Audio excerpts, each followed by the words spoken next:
One thing that I've learned from a lot of this work with these digital brands and interesting creators like Adam has been that anything can change at any moment, and there's very little control you have over it.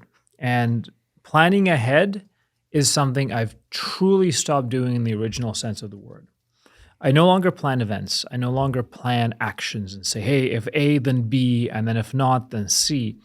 Because as you do that, you become very attached and very emotionally invested into the work that you have already done in your mind, but has not yet happened in the world, right? It's almost like you're trying to get justification and glorification often for things you think you did, but none of it has happened yet. And then if you plan ahead for, say, next week, and you say, this is going to be my, harsh agenda, I'm going to accomplish all of these things, and you're starting to miss the context of the purpose behind them, you're going to be disappointed, probably 9 times out of 10. You're not going to hit your goals. You're not going to hit everything you needed to do.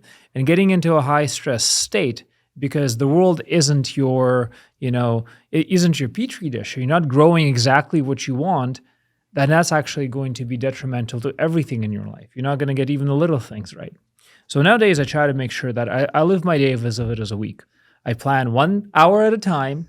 And if at the end of that hour, I got something done, that's fantastic. And then I replan and replan and replan. And that has actually tremendously increased my capacity to just accomplish things, but also to accomplish them calmly in a way that is productive and positive. And there is absolutely collateral effect. And we do that with social media, but we also do that now with relationships. We're not trying to chase certain actions that a person who we're with, or we are, with the children, it's with your children, if it's your wife or your girlfriend, it's your girlfriend. It's not what you want them to do. It's the state you want them to be in that matters. And we actually have a lot more control over the state of ourselves and the state of the people around us than we do of the things that can happen to them.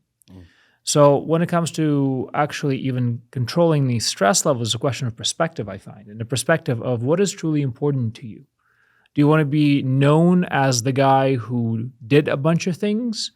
Or do you want to be known as the guy who has helped the people you love feel a certain way? And what is really going to last for you is a good question to ask yourself, I find. So I mean, this comes down to, we had Mo Gadot on the show not that long ago, right? And he talked about the recipe for happiness, and your expectations need to be lower than actually the outcomes you achieve, and that's how you be happy. A lot of fathers are out there, they're obsessed with outcomes. I have to have certain outcomes or it's failure. This is the only acceptable outcome, and they invest in those outcomes, and they drive their wife, they drive their kids, they drive themselves. The outcome must be perfect, and if it's not, we've all failed. Not just I have failed, we have all failed. And meanwhile, the wife and kids are like, why does that outcome matter? That doesn't matter to anybody but you. It's a checklist. One thing that maybe fathers can do is, instead of fixating on outcomes, focus on variables. Manage, don't even control variables, manage the variables. Optimize. But manage the variables. Give your wife and kids resources and variables so that they can build the best outcomes that they could possibly achieve. Instead of, this is the only outcome, here are your variables, look at what we did with them. What your kids and your wife, I think, really will remember is, did they feel safe? Did they feel heard? Did they feel provided for? Did they feel secure in many different ways, right? They don't really care what you did in order to get them there, right? They probably don't care how many hours you work, Larry. They just care whether or not you're there when they need you to be there, right? They don't actually quantify you by the amount of money you have in your bank account.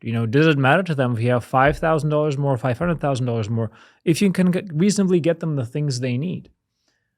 Most of these metrics that we're trying to gauge ourselves as fathers are ones that we implement. They're not ones that our children actually want. So in business, we have this idea of a balanced scorecard, a kind of a KPI sheet saying, well, money is not everything necessarily. There are multiple other verticals which we need to assess in order to be healthy.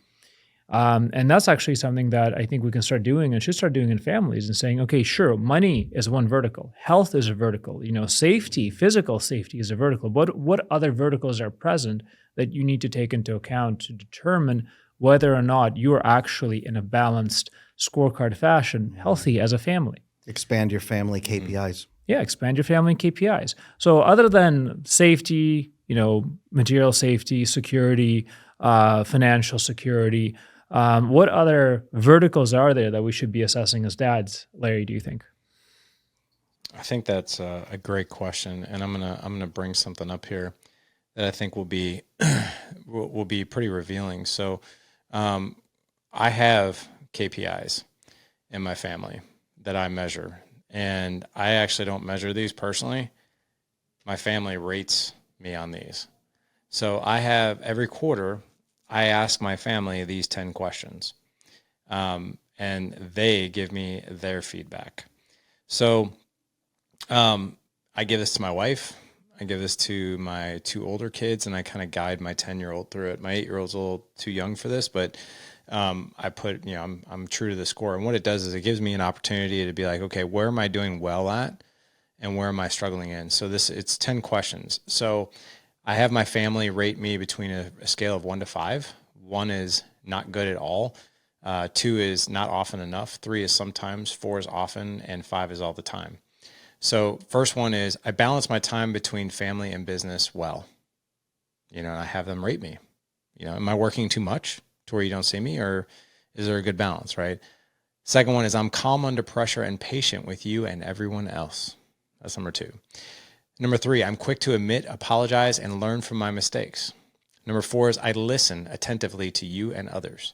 Number 5, I am kind, respectful, and emotionally connected to you. 6 is I lead by example and model the kind of life we want for our kids. That's more of a question for my wife and for my kids too. I'm fun to be around. That's number 7. Number 8 is I make you feel better when you're having a bad day, or I help you to feel better, or I guide you through your feelings in a productive, healthy way. Number 9 is I do things that make you feel loved, appreciated, supported, seen, and heard. Number 10 is I follow through on my commitments. So in my family, on a quarterly basis, I give this to them, and they rate me, and I see where I'm at. But those are my KPIs. And as far as our community goes, we have 2 different programs. We have one for business owners, one for non-business owners. The business owners is called the Boardroom. Our Boardroom guys are required to submit this every quarter as well, because they want to know, and that's part of the reason they do life with us, right? Is they want to go out and build an empire business, sure, but they don't want to come home with a wallet full of money and a house full of strangers either. If you like this clip, I know you're going to enjoy the full episode. You can watch it right here.